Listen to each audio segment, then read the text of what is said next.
Hello everyone. Tonight we're going to look for the cracks, those thin, flickering lines where reality doesn't quite hold together. You're standing in a long hallway, the lights above buzz gently, humming the kind of sound that never turns off. Like an old refrigerator in a motel room, or your thoughts at 2 a.m. The walls are pale yellow, maybe green, but you can't quite tell. It smells like nothing in particular, just the sterile blankness of places no one's supposed to live in. You turn around to find the door you came through, but it's gone. And that's when you realize you don't remember walking in. You can either rethink everything or fall asleep without even noticing. So before you get comfortable, take a moment to like the video and subscribe, but only if you really like what I'm doing here. Let me know in the comments where you're tuning in from and what time it is where you are. Now turn down the lights, maybe crank up the AC for some soft noise, and let's get started tonight. Section 1. You take a few steps forward. The tiles beneath your feet are squeaky clean, too clean, and repeat in a pattern that's just a little too perfect. There's an elevator at the end of the hallway. You press the button, the door opens wrong. Instead of an elevator, it's a copy of the same hallway you're standing in. Same buzz, same light flicker, same faint stain near the baseboard that looks suspiciously like a seahorse. You step in, the door closes, you turn around. It opens again. Same hallway, slightly different stain. Welcome to what internet explorers call a liminal space. Technically, liminality refers to a transition zone neither here nor there.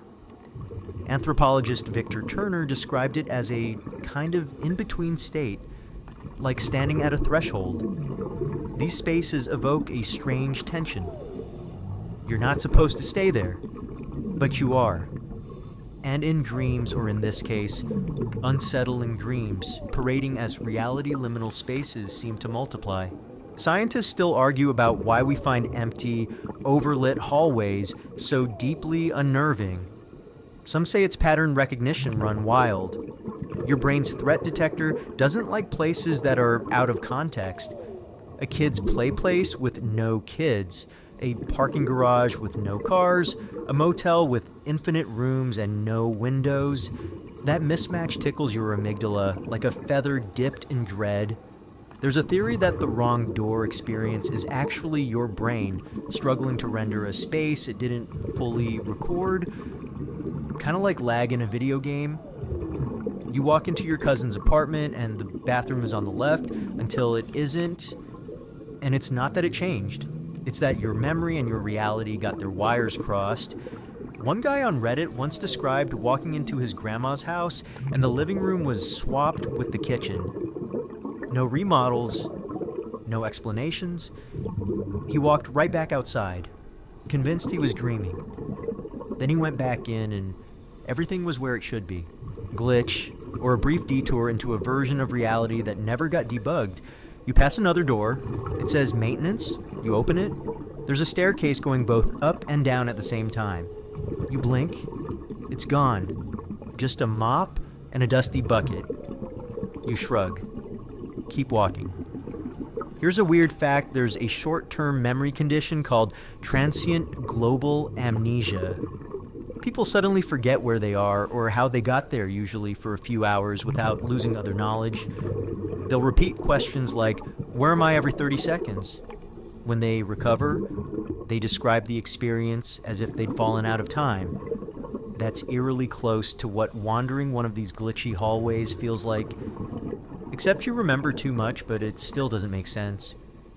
You reach another door. This one says exit. You hesitate. You haven't seen a window in a while. You haven't even seen another person. And you're starting to think maybe this isn't a building at all. Maybe it's a metaphor. Maybe it's your brain, filing and misfiling information under flickering fluorescent lights. A system too big to fully map and too fragile to fully trust. The strange thing about the mind is that it's always editing reality as it goes, constructing doorways, filing memories, lighting the hallways where thoughts pass through, and sometimes it forgets to close one. One more thing before the section fades. There's an architectural phenomenon called the backroom effect. It's a digital urban legend. Endless mazes of carpeted yellow hallways, abandoned offices, rooms with no purpose. It started as a creepy image on a forum, but grew into a mythos. And if enough people believe in a space, feel like they've been there in dreams or memories, do those places become real in some sense? Maybe you're dreaming of a hallway right now, or maybe you've been here before, and you just forgot. You reach one final door. It's labeled "Do Not Enter." Naturally, you do. And behind it, nothing. Just blank space, like the rendering didn't finish. The edge of a level, a boundary glitch in the simulation. You smile, not because it makes sense, but because it doesn't have to. That's the secret of the first glitch. Sometimes the place shouldn't be there at all. And yet you're still here. Section 2, Déjà Vu. There it is again. That creeping sensation that you've been here before. Said this before. Maybe even dreamed it, just like this. You pause mid-step. The air has that heavy stillness like time has hiccuped. Your fingers brush the edge of a table that shouldn't feel familiar, but somehow it does. You already know what's sitting on it? A chipped mug, a half-burned candle, a key that doesn't fit any lock in your house. You look around and quietly whisper to yourself, "Didn't this already happen?" Déjà vu isn't just a party trick of the mind, it's a full-body glitch. The word literally means already seen, and psychologists define it as the sensation of familiarity without actual memory. But the experience is deeper than that.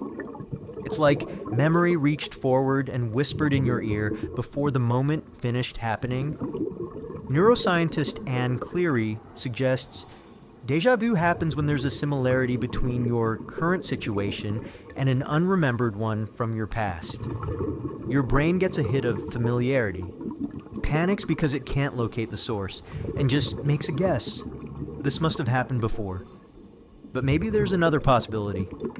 Maybe memory is more like a spider web than a filing cabinet. And sometimes, when the web trembles in one place, it quivers in another. What if déjà vu isn't the mind playing tricks, but catching echoes like you're brushing against another version of yourself, doing the same thing in a slightly different reality? Scientists still argue about this. Some philosophers claim it's proof of multiverse bleed. Others say it's just temporal lobe misfires. You know what else causes similar electrical glitches, seizures, and stress, and sleep deprivation? Just saying. You sit on a couch that feels worn in exactly the way you expected. You look out a window you didn't remember being there and see a bird fly by not once, but twice, in exactly the same pattern. You blink, the moment resets, and now you're not sure if the second time was a memory of the first, or the first was already a replay. Let's play with this. Imagine memory isn't chronological. Imagine it's geographical, like a city you can move around in.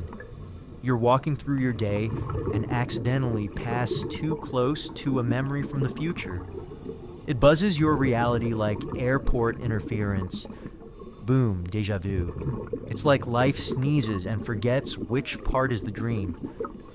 Here's a weird fact. In 2006, a man in the UK experienced persistent déjà vu for nearly 10 years.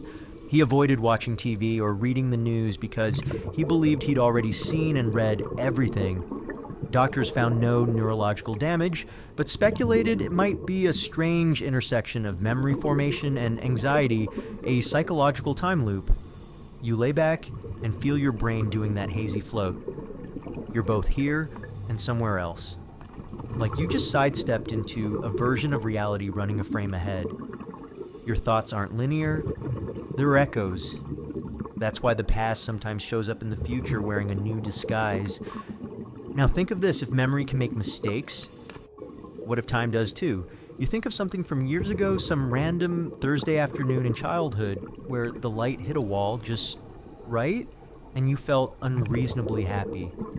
And tonight, for a second, that same feeling washes through you. It's not the event you remember, it's the emotional fingerprint. Déjà vu is that. A fingerprint from a different reality smeared across the one you're in. There's a common joke online. Ever feel like you're not in the main timeline anymore? Yeah, same. But if there is a main timeline, who's running it and who decides when the scene resets? Déjà vu makes you question whether your brain is a recording device or a projector. Are you remembering or predicting? Here's a sleepy little story to drift with a man walks into a bookstore. He's never been there before. Yet every shelf looks familiar. He walks straight to a corner, picks up a book, opens it to the exact page, and finds his name written inside. Not once, multiple times. He never finds that bookstore again. Was it a dream, a glitch? A rerun from a life he didn't get to live? That feeling, that ripple of eerie recognition. It's not just cognitive, it's existential. It's the kind of thing that pokes you and says, hey, pay attention, the code is showing, and then it's gone. Just like that. The memory flickers, the chipped mug is gone, the candle is full, the key is on the floor instead of the table. And you blink like a character in a badly rendered video game waiting for the scene to finish loading. Déjà vu doesn't last long, but it lasts just long enough to make you wonder. Maybe you've heard the theory that dreams are glimpses into alternate lives, and maybe déjà vu is just the breadcrumb trail those versions of you leave behind. The real glitch isn't that you feel it. The real glitch is that you noticed. So next time it happens, when that static buzz crawls up your spine and your breath catches because something's too familiar, don't be afraid. Just smile. You're not stuck. You're slipping. And you've been here before. Section 3. You're walking down a crowded sidewalk. It's late afternoon. Golden light spilling across glass storefronts, and people bustle past with coffees, phones, dogs that look suspiciously like their owners. But something's off. That woman in the red coat, she's walked past you twice. Same stride, same look of mild annoyance, same scarf flapping in the wind. And now there's a man at the crosswalk chewing gum, nodding to a beat that doesn't exist, and you swear he was just behind you 5 seconds ago. You pause and look around. Are these real people, or are you surrounded by NPCs? Not in a game. In this curiously rendered, overly consistent reality. You don't want to sound paranoid, but you've got questions. Because those two guys by the bus stop. Same outfit, same blank expression. And that one guy hasn't moved for 5 minutes. Is he even breathing? Let's define the term real quick. In gaming, NPC means non-player character. It's a background character with limited responses, programmed to fill space and to give the illusion of a bustling, populated world. In philosophy, there's a similar idea, the philosophical zombie, or P-zombie, a hypothetical being that looks, sounds, and acts human, but has no conscious experience. It laughs, but doesn't feel joy. It flinches, but doesn't feel pain. It's empty inside, like a piñata filled with polite social scripts. Philosophers still argue about whether P-zombies are even logically possible. But the real kicker is, could you tell the difference? Here's a weird fact. In 2020, a man went viral for claiming he lived in a world of empty people. He'd watch strangers at the grocery store and swear they weren't real, just placeholders. Like the simulation was too lazy to render actual humans. He wasn't diagnosed with anything clinical. He just described it as a spiritual intuition, or maybe a very lonely glitch. You ever had that moment where someone responds to you with the exact phrase you expected, word for word, with a smile that feels slightly too rehearsed, like they were waiting for their cue. It's unsettling, like reality auto-filled their script. Here's where psychology steps in with a gentle pat on the back. It's probably your brain noticing pattern repetition. Humans are great at creating behavioral shortcuts. So when we detect similar responses, expressions, a looped animation instead of a live feed, you step back from the sidewalk now, blending into the shadows of a bus shelter. You watch as the same man walks by for the third time. Same hoodie, same limp, same bag of groceries with a banana poking out the top. You start wondering, are you in a simulation with limited RAM? Did someone forget to shuffle the character deck? Okay, jokes aside, let's ground it a little. There's a real psychological phenomenon called automatism, where people function on autopilot. Think of your morning routine: brush teeth, check phone, coffee, zone out while buttering toast. Your body remembers how to do things. Conscious thought takes a backseat. You become, in essence, your own NPC for a while. But what happens when others feel like they're running on autopilot? 2, some sociologists argue we're becoming NPCs to each other due to algorithmic predictability. You scroll past someone's post and already know their hot take before reading it. You have a conversation and hear phrases that feel preloaded by a culture of podcasts and self-help reels. You just need to set boundaries. Trust the process. Vibe attracts tribe. You start to wonder who's really speaking here, and it's not just about cliche, it's about the gap. The hollow space between expression and authenticity. It's what makes an NPC feel like a prop instead of a person. You walk into a cafe. The barista greets you with a plastic smile and a chirpy, "Hi, how are you?" You say, "Good. Thanks." You and she says, "Good. Thanks." Neither of you meant a word of it. This isn't communication, it's interface. And yet, here's the twist. Maybe you're the NPC sometimes, too. Ever zone out during a conversation and just nod along? Ever go to work, say the lines, do the tasks, go home, and feel like the day never really happened? That's the glitchy part, when reality becomes routine and consciousness fades into the background like elevator music. Here's a story to float on. A man swears he had a conversation with a stranger on a train. They talked about books, laughed about the food cart, exchanged philosophies on free will. But when he looked back later, no ticket record, no witness, no camera footage. He even checked the conductor. No one was sitting across from you. They said, the seat was empty the whole time. So was he hallucinating? Or did the simulation spin up a temporary companion so the moment wouldn't feel too lonely? Sometimes, to keep the narrative together, your brain fills in the gaps with characters. Maybe the universe does the same. Philosopher Daniel Dennett once said, "We're all robots made of robots. Our brains are layered systems of unconscious routines pretending to be a single, coherent self." So maybe that stranger on the corner isn't empty inside.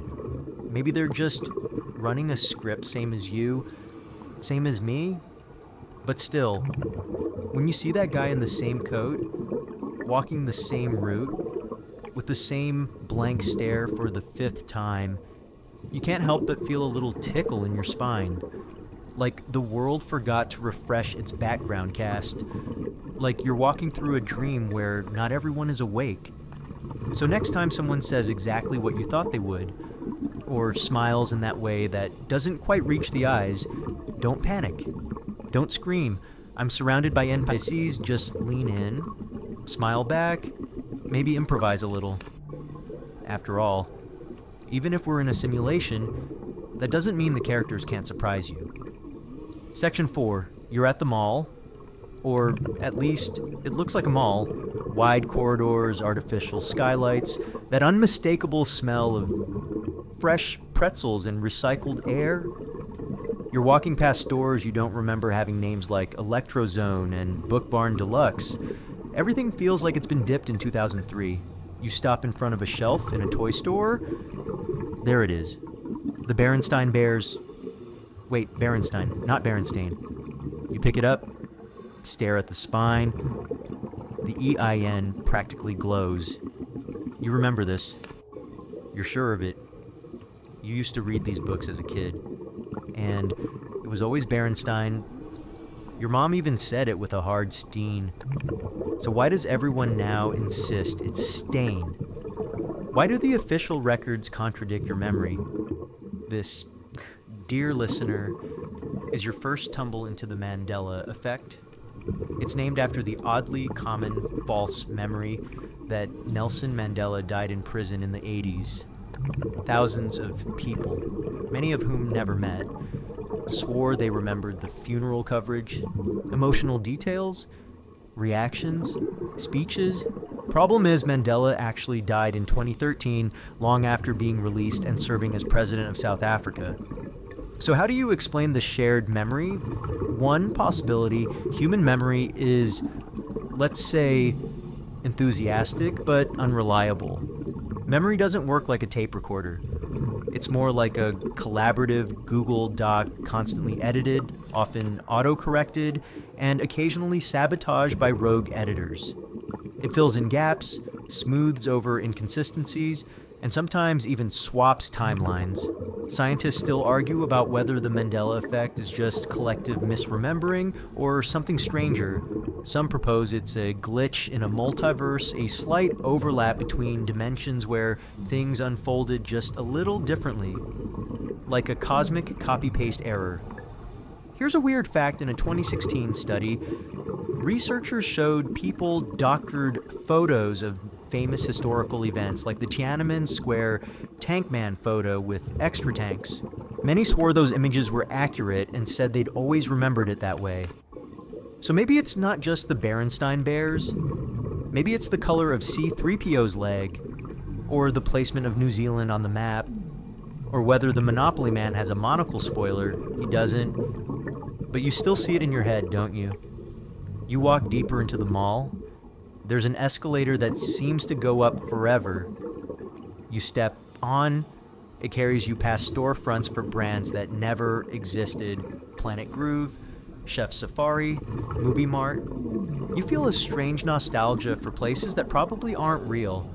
And suddenly you remember a food court. You remember where the Chinese place was, and how the soda machine made a weird gurgling sound. And that time your cousin dropped an egg roll. You're certain of it. But when you reach the top, it's not there.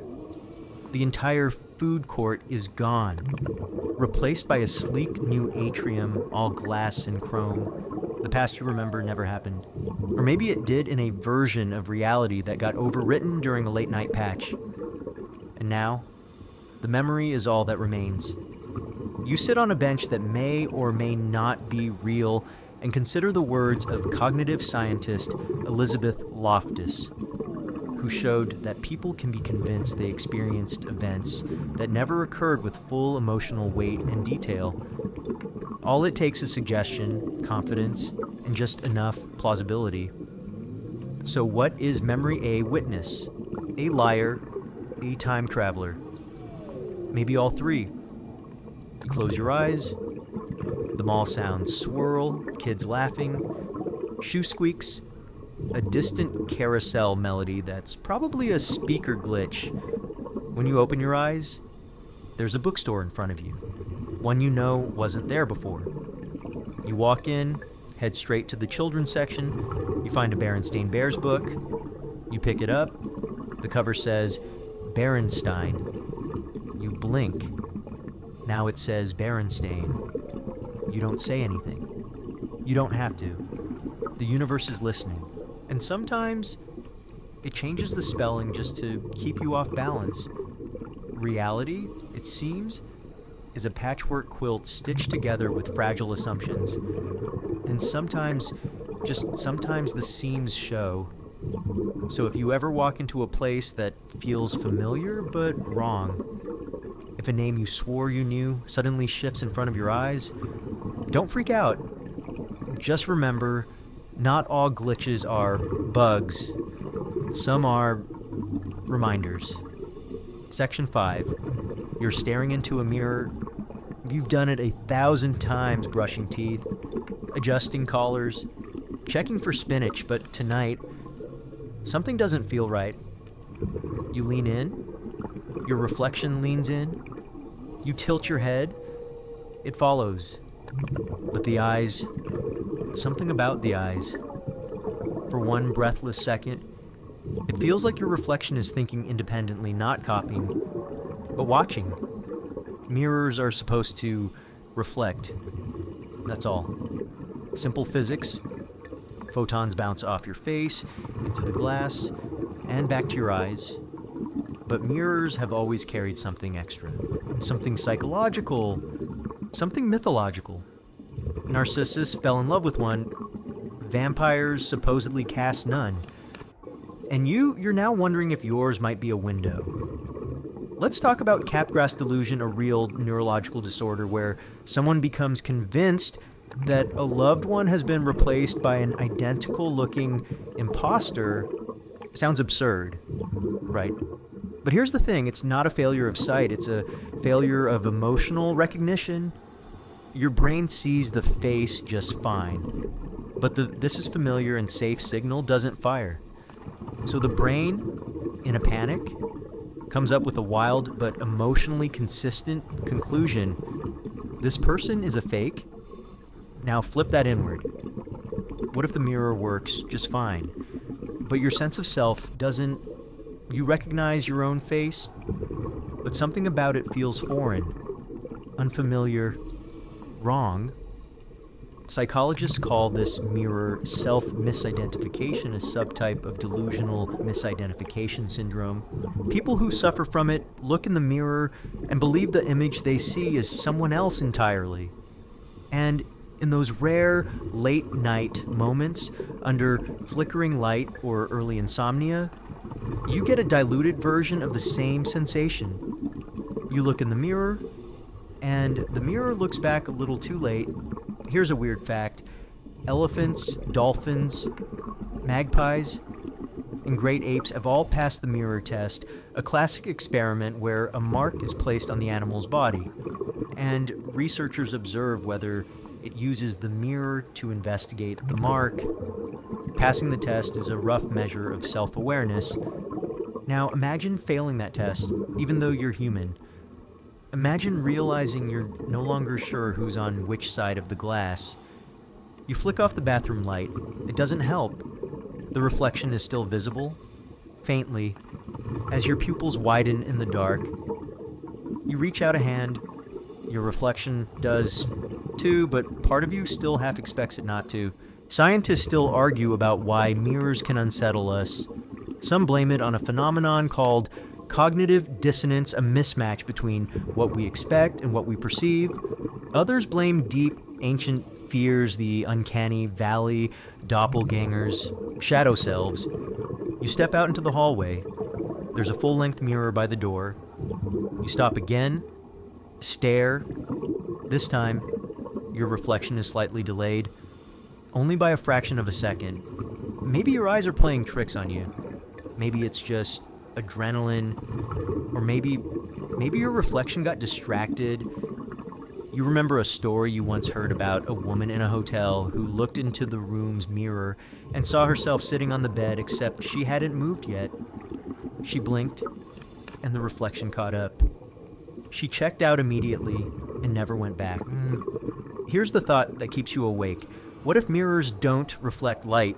What if they replicate intention? A mirror is an interface, not just between you and your image, but between you and the idea of who you are. And sometimes, just sometimes, it gets the calibration wrong. The software behind the glass skips a beat, the code stutters, and for a brief, unbearable moment, you see something else. Not a ghost, not a glitch, just a version of you that's slightly off. A version that isn't mimicking. A version that's waiting.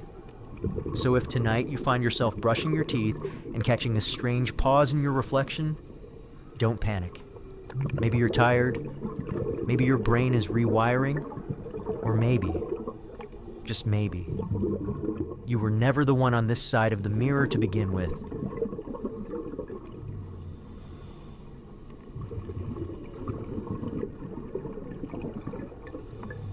Section 6, it's 3:33 a.m. Your digital clock glows red in the dark like a quiet threat. You roll over, rub your eyes, and stare at it.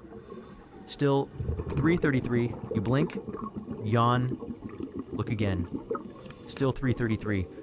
Okay, that's weird. You grab your phone. It also says 3:33. So does your microwave, your laptop, your smart speaker, everything? You wander through your house, and every device agrees it's 3:33, and it's staying that way like time has stopped, or more unnervingly, like time is looping. Welcome to the simulation loop. You sit down in the living room just to think, and something hits you this moment. This exact arrangement of light and shadow, the hum of your fridge, the itch on your ankle, you've felt it before. Exactly this. You're not having deja vu. You're having repeat viewings, like you're stuck in a single frame of a movie that just keeps replaying. The simulation hypothesis, made famous by philosopher Nick Bostrom, suggests that it's not only possible, but probable that we are living inside an advanced simulation, one so detailed and immersive that we mistake it for base reality. If this were a simulation, glitches would be inevitable. Think repeating numbers, broken scripts, loops in behavior, uncanny resets, like waking up at 3:33 3 nights in a row, or watching the same dog bark at the same squirrel at the same time every morning, or meeting different people who say the same exact phrase. You look tired today. Scientists still argue about the merits of the hypothesis. Some dismiss it as science fiction in a philosophy costume. Others take it seriously enough to explore the physics looking for pixelation at the quantum level or limitations in cosmic radiation patterns that might suggest underlying code. Here's a weird fact. In 2021, a team of researchers ran a simulation of a simulated universe and found that its energy constraints created physical laws nearly identical to those we observe in real physics. In other words, a fake world can still obey real rules if it's built well enough. You lay back on the couch and stare at the ceiling fan. You count the blades. 5. You swear last week there were 4. You shake it off. Maybe you're tired, but the loop is tightening. Ever notice how your days start to blend? Wake, eat, screen, sleep, conversations on repeat, emails with the same 3 greetings, commutes that feel like skipped cutscenes. The glitch isn't in the code, it's in the routine. Maybe you haven't been living the same day over and over. Maybe the day is fine, maybe it's you who's been recycled. You stand up, walk to the mirror. Yes, again, don't worry, it behaves this time. And say your name out loud. It sounds strange, thin, like a password that hasn't been used in years. Time is supposed to flow, but you're trapped in a moment that keeps rebooting. So what if, just what if, the simulation is frozen, not crashed? Exactly, just buffering. Holding you here while the next scene loads. And maybe this isn't just happening tonight. Maybe it's happened every night. Here's a short story to shiver through. A man once claimed he woke up every day at 6:47 a.m. No alarm, no noise, just eyes open. He wrote it down for 3 years. Sicky 47. Rain or shine. Even when he changed to time zones. One night, he stayed up past 3 watching a documentary on simulations. At 6:47, his lights flickered and his apartment reset. Coffee machine clicked on. Windows reclosed. He never told anyone. But he moved. Twice. Still wakes up at 6:47. Maybe he's just punctual. Or maybe he's caught in a clock loop. You check your phone again. It's now 3:34. You exhale, relieved, as if you just passed some kind of test. The loop has released you for now, but part of you still wonders what would have happened if it hadn't. Maybe you'd still be there, stuck, wandering your apartment like a ghost in a paused cutscene, forever waiting for the next line of code to render. And if that sounds far-fetched, let me ask you, when's the last time you actually felt time pass? Not just watched it, but felt it. Maybe tonight's your first time noticing the lag, so the next time you wake up and every device says 3:33, don't be afraid. Just wait. Eventually, the scene will load. Section 7. It's night now, for real this time. You check your phone, and it says 9:12 p.m., a reasonable hour. But outside your window, it's pitch black, and the moon is in the wrong place. You're not even sure what day it is anymore. You blink, and suddenly it's midnight. Where did the last 3 hours go? You don't remember watching anything, eating anything, talking to anyone. Your tabs are open, your shoes are off, time has passed. You just weren't there for it. This is what they call missing time. In sci-fi, it's the stuff of abduction stories and secret experiments, but in psychology, it's a little more subtle and a little more common. It's called time blindness, and it refers to the brain's failure to accurately register the passage of time. People with ADHD often describe it as time just slips away. 1 minute you're starting a task, the next you're blinking at a clock that accuses you of having traveled 3 hours into the future. But this doesn't feel like drifting off. This feels like being edited out of your own day. You walk into the kitchen, and a half-eaten sandwich sits on the counter. You don't remember making it, or eating half of it. There's a glass of water. Still cold? Someone's been here recently, and it must have been you. Unless it wasn't. Here's a weird fact. In 1975, a man named Travis Walton disappeared for 5 days. When he returned, he had no memory of where he'd been.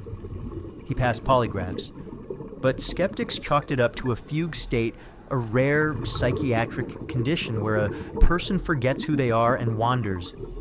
Sometimes for days or weeks. It's real.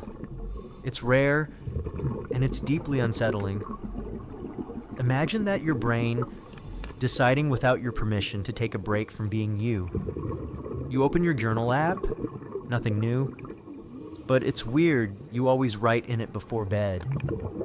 Did you forget? Or did you just not exist for that stretch of time? Scientists still argue about the root of these episodes. Some say they're memory consolidation errors. Your brain simply forgot to hit save. Others believe it's due to micro sleeps, those moments where your eyes are open, but your awareness is buffering. Either way, it's a terrifyingly easy glitch. You were there, and then you weren't. And yet, the world continued without you. You sit down and try to reconstruct your timeline. You have pieces, YouTube history, a half-typed message, a single sock removed for no reason. But the whole thing feels like a corrupted file. You can almost see it, almost rewind it. But every time you try, the memory skips. Here's a story that'll make your hair stand up. A woman once reported missing time, not in hours, but in years. She had a vivid dream about being in high school. When she woke, she was in a strange apartment, 2 towns away, with a wedding ring on her finger and 2 cats that knew her name. Her driver's license had changed. She had emails from herself she didn't remember sending, and no one believed she was anyone else. She still doesn't know where those 7 years went, but she adapted, or at least she says she has. So what if time isn't broken? What if it's just selective? You don't remember every blink, every breath, every glance out the window, and your brain's totally okay with that. But sometimes it skips too much. And you're left holding a moment you didn't experience, like waking up halfway through a movie. You stand now, walking slowly toward the hallway.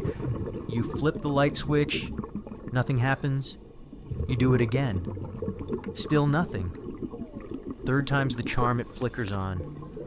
But for that second, in the dark, you were unsure what year it was, maybe what reality it was.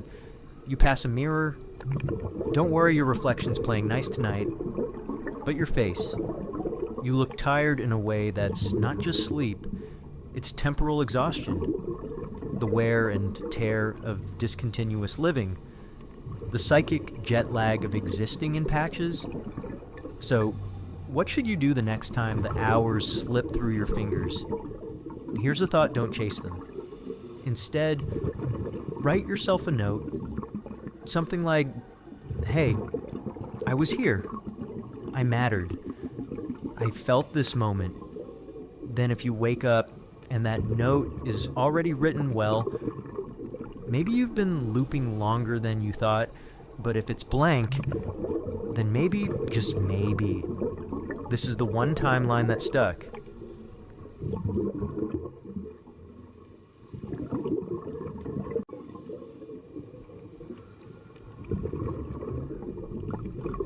Section 8, you're driving.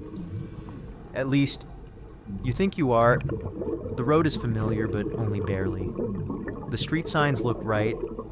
The trees look like the ones from your hometown. But something's off. The gas station on the corner has a different logo. The school has an extra wing. The sky is slightly too purple for this time of evening. You don't remember taking a wrong turn, and yet, here you are. In a town that shouldn't exist, you pull into a parking lot to get your bearings. A faded sign reads, "Welcome to Dalamar." You've never heard of it. You open your Maps app. Nothing. Just a blue dot floating in a gray void. You check again. Still nothing. No signal. The phantom town has claimed another visitor. Psychologists call this phenomenon a false memory location, a vivid recollection of a place you've never been. Yet know intimately, you can describe the smell of the pizza place on the corner. You remember the sound the church bell makes at 11 a.m. on Sundays. You even feel homesick. But when you try to verify it, reality raises one skeptical eyebrow and says, that place doesn't exist. Still, scientists still argue about how these ultra-specific memory islands form. Some theories suggest dream leakage, where REM experiences trickle into waking memory, bringing with them detailed, impossible architecture. Others propose it's an emergent side effect of cryptomnesia, where real places get scrambled and remixed by your unconscious into original locations. Here's a weird fact: there are entire internet forums dedicated to places that no one can prove are real, like Ashley Falls, a town multiple users on a message board remember visiting, but which no map, census, or postal service can confirm. They describe the same landmarks, same color street signs, same ice cream shop with the blue awning. It's like reality hiccuped and made a temporary side town and then deleted the save file. You get out of your car and start walking. It's quiet here. Too quiet. The kind of silence that feels curated. There's a grocery store with no cars in the lot, a blinking crosswalk light, though no one crosses. You pass a house with a porch swing swaying gently, even though there's no wind. Your footsteps echo just a little too long. Welcome to a non-place, a concept coined by anthropologist Marc Auger. These are spaces that feel like placeholders, airports, parking garages, chain hotels. They exist everywhere and nowhere. They're real, but they don't feel alive. Now imagine an entire town made of non-place energy. You start to wonder, are you the glitch? Or did you wander into a pocket of reality that wasn't meant to stay open? Here's a short story to tilt the floor beneath you. A man once swore he visited a quaint village while hiking in the French countryside cobblestone roads. People in old-fashioned clothes, no electricity. He assumed it was some preserved historical site. He snapped a few photos. When he got back, There were no pictures. His phone never registered the location. And no such village exists on the map. He's not the only one. There are hundreds of stories like it. Places that appear just once when you're off course, tired, or emotionally cracked open, then vanish. You turn a corner and see a mural painted on the side of a diner. It's a map of the town. Streets labeled, landmarks sketched, and on the bottom, in small cursive, "You are nowhere." Perfect. You sit on a bench and try to remember where you were going in the first place. There was a destination once. Wasn't there a plan A schedule? But now you're here. And here feels like a memory someone else had. You touch your pockets. No wallet. No ID. No timestamp tethering you to the world before this one.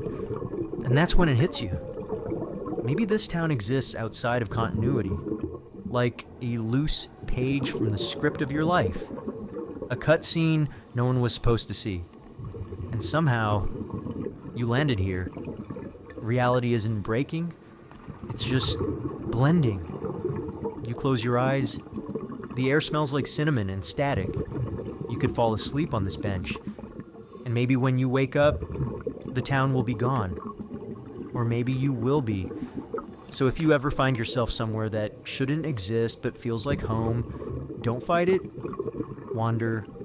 You might just be remembering something you were never supposed to forget. Section 9. You're sitting on the train. The window shows the usual blur-treed suburbs, the occasional graffiti-covered wall. People shuffle in and out. Someone's watching TikToks without headphones. Another is eating chips in slow motion. You're minding your own business. Then you notice something strange. 3 people are wearing the exact same outfit. Gray hoodie, black joggers, white sneakers. Okay, fine. Trends exist. But then 2 of them yawn at the same time. One taps his foot in the same rhythm. The third scratches his head in perfect sync. You watch, unsure whether you're witnessing coincidence or choreography. Welcome to the copy-paste people glitch. You try not to stare, but now it's spreading. Across the aisle, 2 teens are using identical gestures while texting. There's a man and a woman nodding along to a conversation that hasn't changed in 5 stops. No one's really talking. They're just performing proximity. You check your reflection in the train window.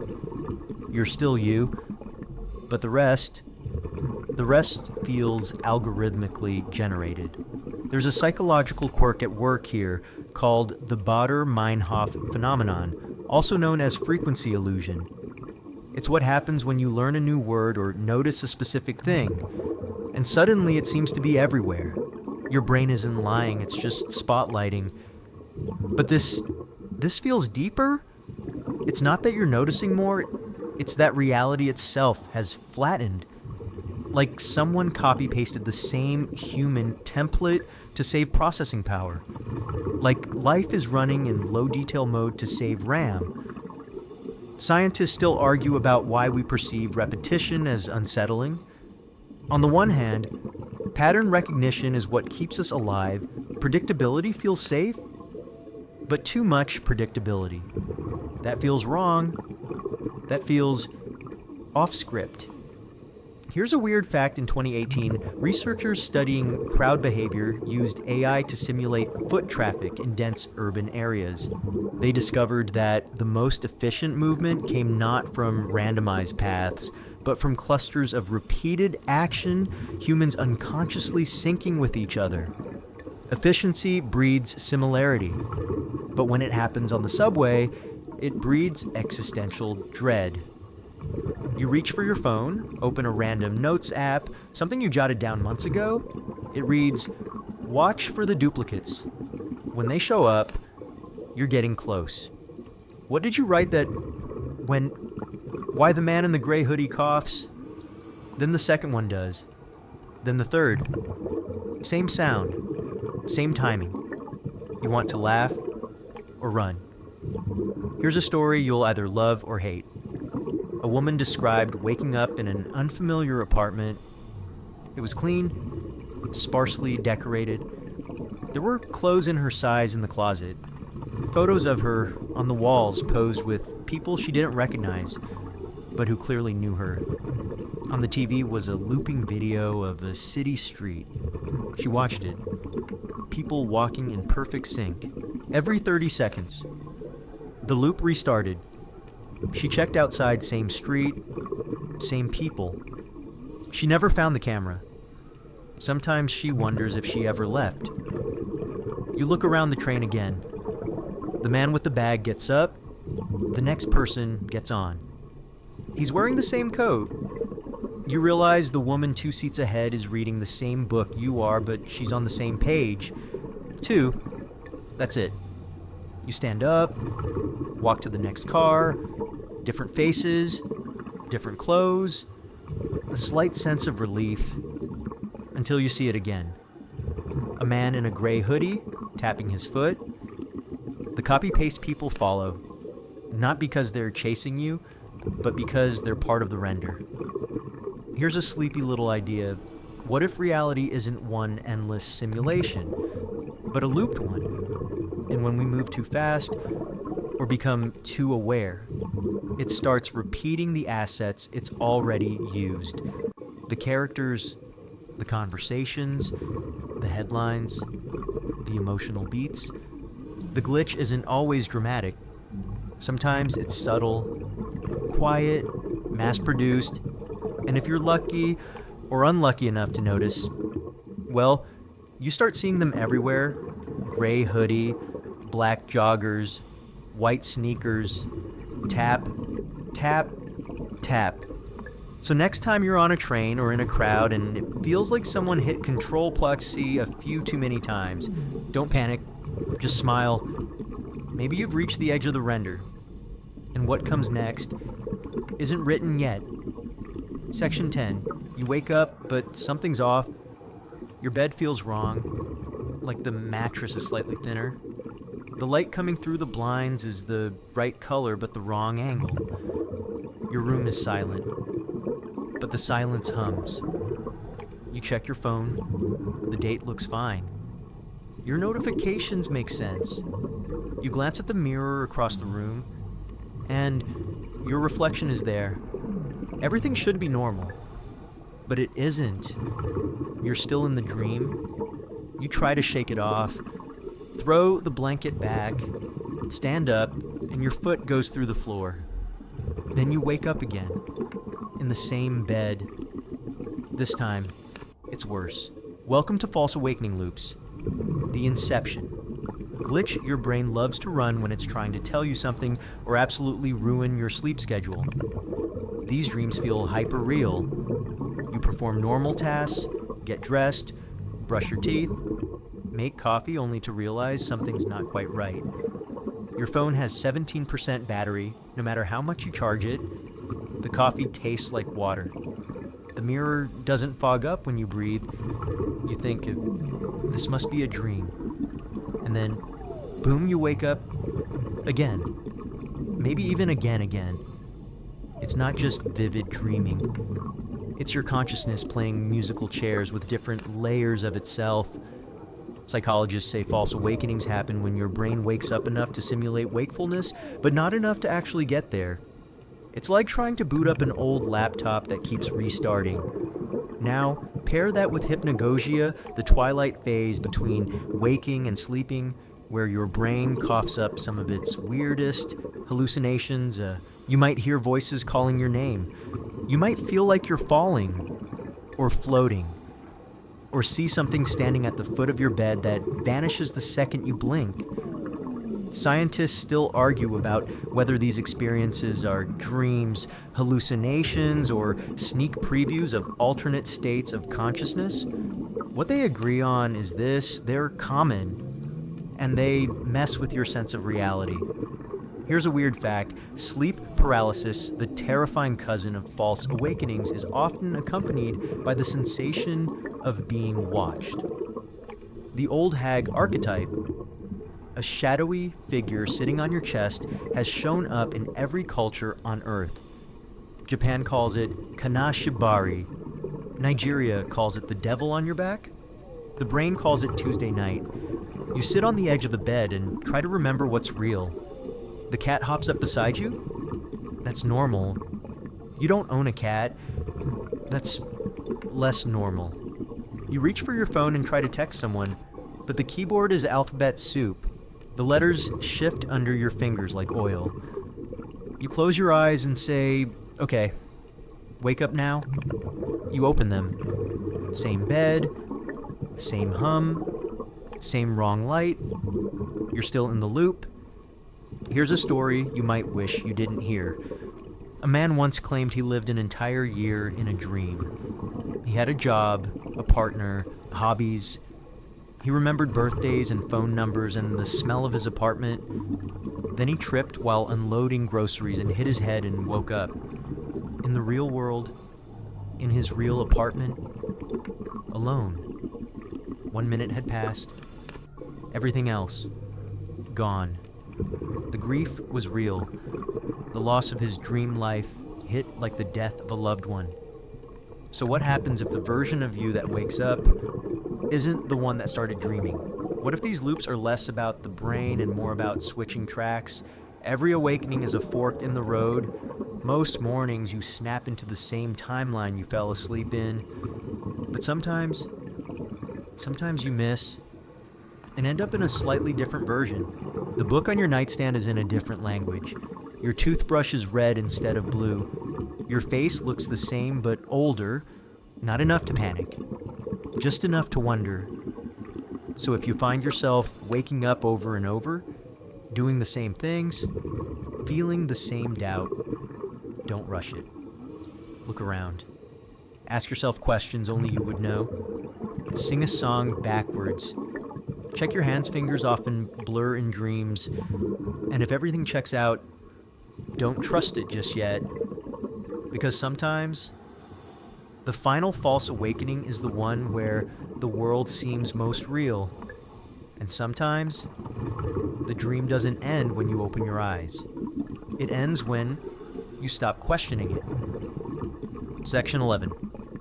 You're walking down the street when you think of a song, some random track you haven't heard in years. You hum a few notes, shrug it off, and keep going. Then a car passes by. That exact song is playing. You stop. Goosebumps. Maybe it's a coincidence. Maybe it's the Baader-Meinhof phenomenon. Again, your brain linking unrelated events to create false significance. But part of you doesn't buy that, because it keeps happening.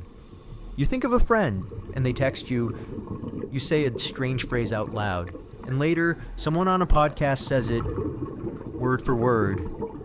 You jokingly mention penguins, and 5 minutes later, boom, a penguin video pops up in your recommended feed. Coincidence, or something stranger. Welcome to the Impossibility of Coincidence glitch. Statistically, coincidences are bound to happen. Mathematician David Hand calls this the law of truly large numbers with enough opportunities. Incredibly unlikely events are actually guaranteed to occur. Think of it like this: if you flip a coin 1,000,000 times, you'll eventually get 100 heads in a row. Still feels like magic, though. But there's a difference between understanding odds and experiencing the absurd, especially when those absurdities feel personal. Scientists still argue about whether meaning is something we impose on the world or something the world whispers back when we're quiet enough to notice. Skeptics say our pattern-seeking brains just connect dots that don't belong together. Mystics say synchronicities are messages, evidence that you're in the flow, aligned with some deeper current. Here's a weird fact: Carl Jung coined the term synchronicity after experiencing a patient's dream about a scarab beetle.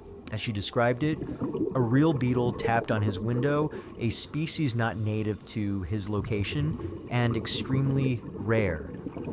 Jung saw it not as coincidence, but as confirmation that her subconscious and the external world had briefly lined up.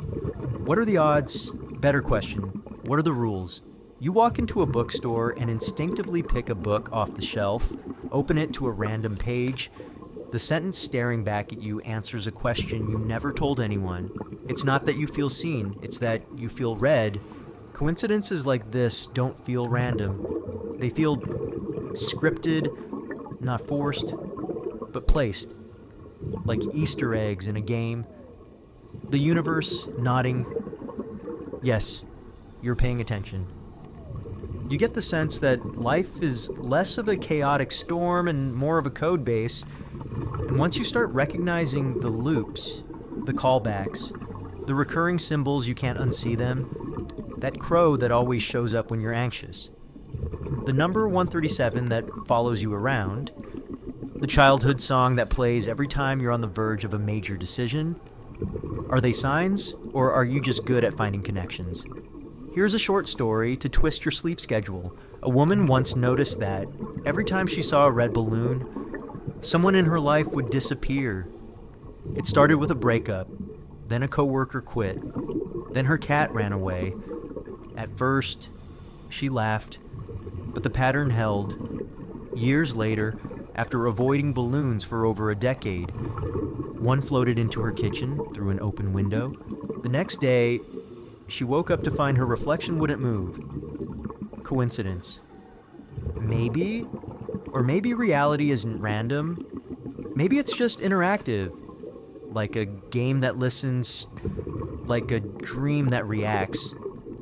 The truth is, we may never fully know whether a thought makes a song play, or whether the song was always going to play, and your mind just caught it early. But wouldn't it be more fun to believe that you're in on something, that when you say, "What are the odds?" something out there raises an eyebrow and says, "Pretty good."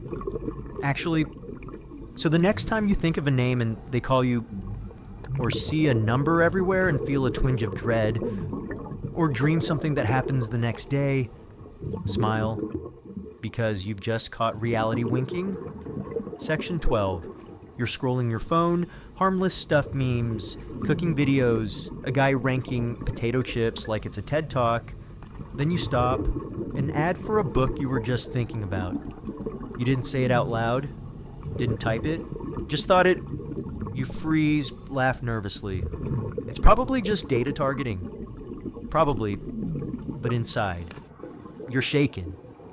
Because it's not the first time. Your phone, your watch, your fridge, every device you own seems to know more about you than you've told it. It's not just listening, it's guessing. And it's right. A lot. Welcome to the uncanny algorithm of fate. At first, it's cute. Your Spotify suggests a song that fits your mood before you even know you're in that mood. Netflix serves up a documentary on a subject you just argued about with a friend. Your weather app starts loading anxiety tips when a thunderstorm hits. You're not paranoid, you're observed. Now, let's define algorithmic determinism. It's the idea that your choices, your preferences, even your personality can be predicted and nudged by data models. What you buy, how long you pause on an image, the speed of your scrolling, each micro-action feeds into a profile that grows eerily accurate. Scientists still argue about how much of free will is left when predictive algorithms can guess your next move with 90% accuracy. One study showed that Facebook could predict someone's romantic breakup weeks before it happened, based purely on behavior patterns. You hadn't even packed your emotional bags. But the code saw the fracture. Here's a weird fact in 2020. A man received an ad for a retirement plan 10 minutes after his heart attack. The device he was wearing hadn't even uploaded the data yet. The system just knew. A perfect storm of location, history, biometrics, and pattern prediction. So what happens when the algorithm stops being reactive and starts being directive? You think you're choosing, but maybe you're being funneled, nudged, curated. Ever catch yourself wondering, why am I thinking about this now? Maybe it's not you. Maybe it's the feed. You open your phone again and notice something strange. Every article title seems tailored to your doubts. Every thumbnail reflects a color you find calming. The voice in the meditation app starts using phrases from your childhood. You never type that in. You begin to wonder, is your phone reading your mind? And if so, how neuromarketing is a real field. Companies study micro-expressions, blink rates, heart rate variability, some even experiment with EEG data to tailor content based on emotional responses. The goal? Emotional prediction. Not just what you'll click, but how you'll feel when you do. It's not just Big Brother watching. It's Big Brother guiding. You're being optimized for engagement, for retention, for something. But here's where it gets really glitchy. You start noticing the same person in your people you may know feed someone you've never met, but dreamt about. You see headlines that mirror your nightmares. You start thinking you're being targeted not by an algorithm, but by a character in a story who knows where the plot is going. And you start to feel scripted. Here's a story that'll warp your spine. A man began to keep a list of everything his phone predicted before he consciously thought about it. After 6 months, he realized the predictions weren't matching past behavior, they were anticipating future moods. The scariest part, when he tried to resist by changing routines, using a flip phone, moving cities, the suggestions adapted, like the system had already modeled his resistance, like it had played this game before. So what if you're not being manipulated?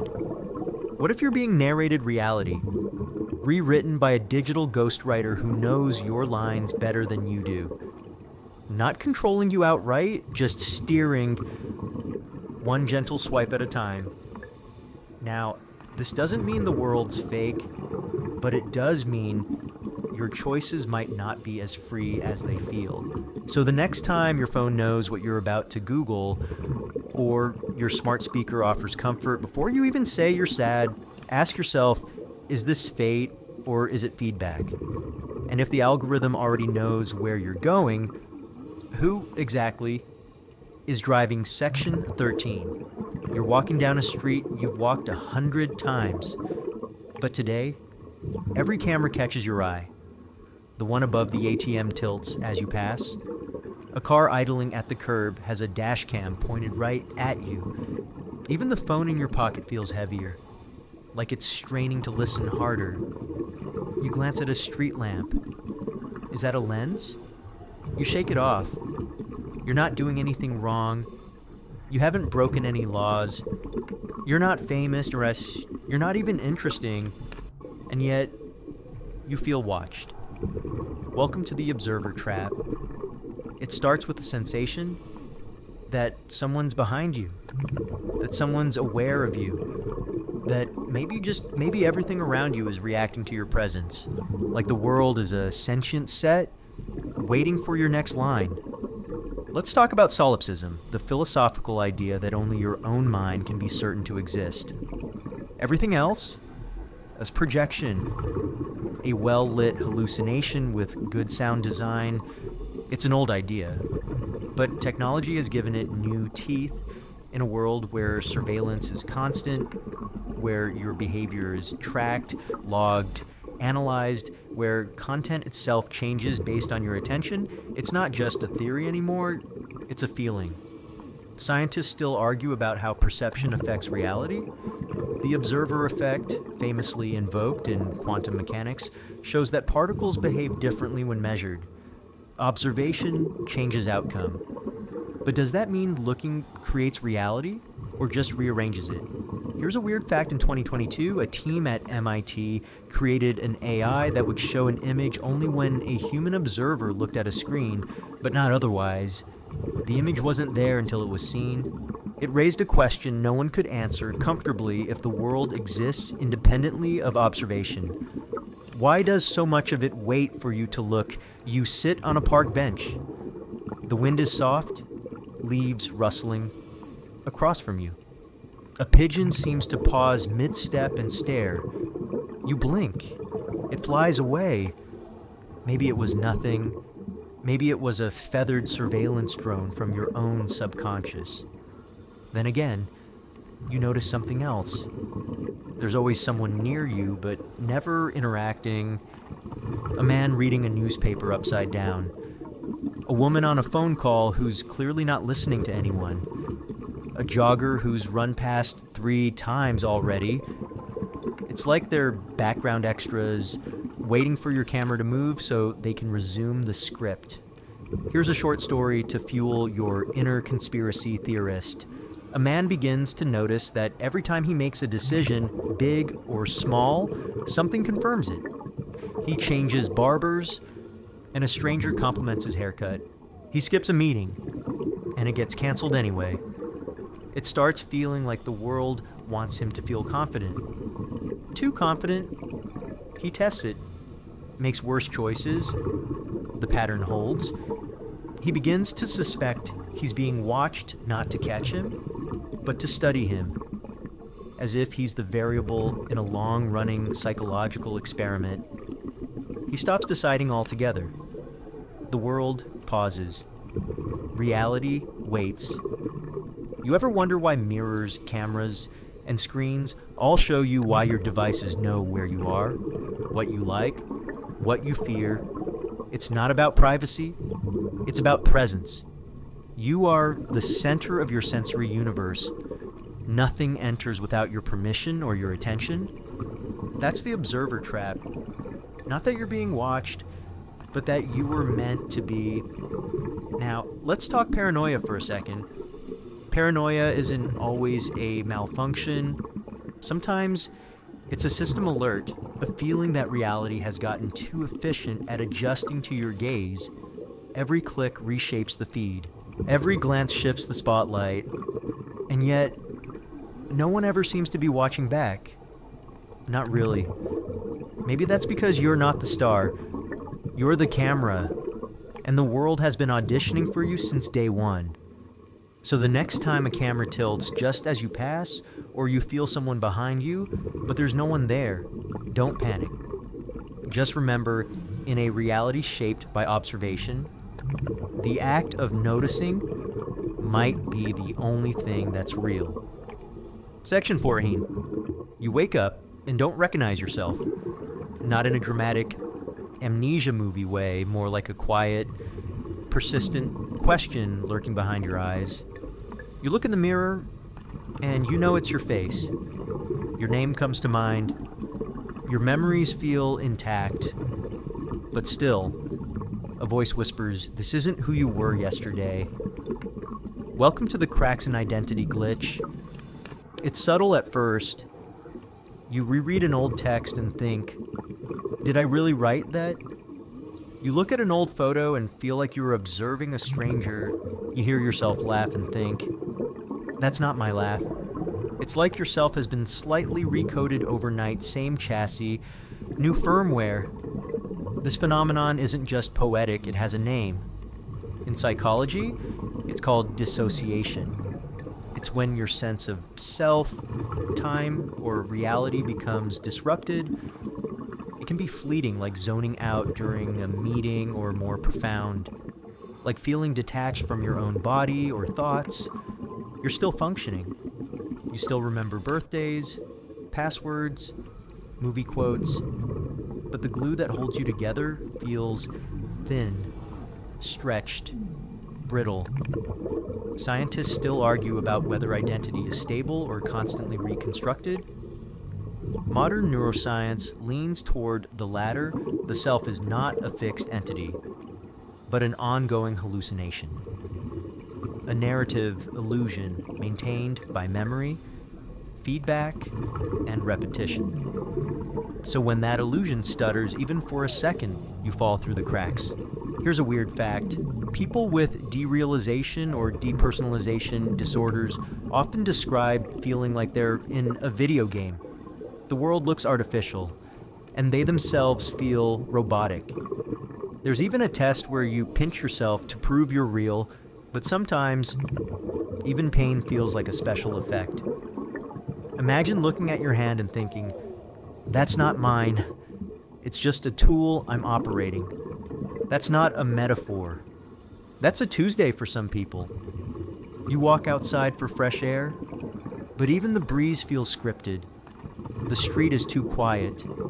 The birds seem too perfectly spaced. You wave at your neighbor, he smiles back, just like he always does. At the same time, from the same place, you begin to suspect you've been replaced by a version of yourself that doesn't quite fit. And worse, you suspect you've noticed before. Here's a story to sharpen that feeling. A woman began keeping a journal titled "Not Me." Every time she felt off, unfamiliar, not herself, she logged it. At first, it was once every few months, then weekly, then daily. She started noticing specific triggers, certain songs, phrases, even weather patterns would cause a shift. Eventually, she concluded that there were 5 versions of herself cycling through the same body, each with its own handwriting, preferences, and posture. The scariest part, no one else noticed. Not even her partner. You feel it now. That creeping sense that your memories don't line up, that the person who made yesterday's choices wouldn't make today's, that your emotions are on a delay by the time you feel happy. The moment has passed. You're always a beat behind yourself. It's not dramatic. It's just unnerving. Like finding out your internal monologue has been dubbed over. You try grounding techniques. You say your name out loud. You look at your hands. You list 5 things you can see, 4 you can touch, 3 you can hear. It helps for a second. But underneath, the question remains, who is this? The truth is, you are not a single identity. You are a swarm of roles, memories, habits, moods. Your brain assembles you on demand, like a character in a video game that loads when the player hits start. Most of the time, the loading screen is seamless. Sometimes it fails, and what emerges feels wrong. So if you wake up one day and the mirror feels cold, if your name tastes strange in your mouth, if you catch yourself laughing at something and think that's not my laugh, don't panic. You're not broken. You're just watching the self glitch in real time, and maybe, just maybe, you're closer to the truth than ever, because the real trick of identity isn't maintaining the illusion. It's realizing it was an illusion all along. Section 15. The stars are going out. Not all at once, just one by one, slowly, quietly, as if the night sky is blinking in reverse. You lie on your back and watch, unable to move, unsure when it started. There was light, and then less, and now less still. There is no panic, only the soft understanding that the simulation is winding down. This is the soft ending of reality. It's not a bang, not a fireball, not a grand cosmic finale with CGI and orchestras. It's more like someone turning the volume down, dimming the lights, folding the set with careful hands. The kind of ending where the credits roll silently, and you're not even sure the story finished. This is what philosophers sometimes call soft solipsism, not the belief that only you exist, but the quiet suspicion that everything around you might be contingent on your awareness. That reality is a stage built just convincing enough to keep you believing, but delicate enough to crumble the moment you stop looking. Scientists still argue about the boundaries of consciousness. Where does it begin? Where does it end? Is it a property of the brain or something fundamental to the universe, like space or time or gravity? Panpsychists believe even particles have proto-consciousness. Simulation theorists think we're just avatars of a higher dimensional player. Either way, you're watching the last scene now. Here's a weird fact: in certain optical illusions, the brain begins to fade out stationary objects if they stop changing, like the Troxler effect. If you stare long enough at a single point, the surrounding details disappear. They don't stop existing. Your brain just decides they're irrelevant. Background noise. What if that's what's happening to the stars? You've stared at them too long. The brain says, not important, and they quietly wink out. You sit up. Everything feels thinner. The air tastes like memory foam. The grass under your hands no longer itches. Nothing smells like anything. You check your phone. No signal.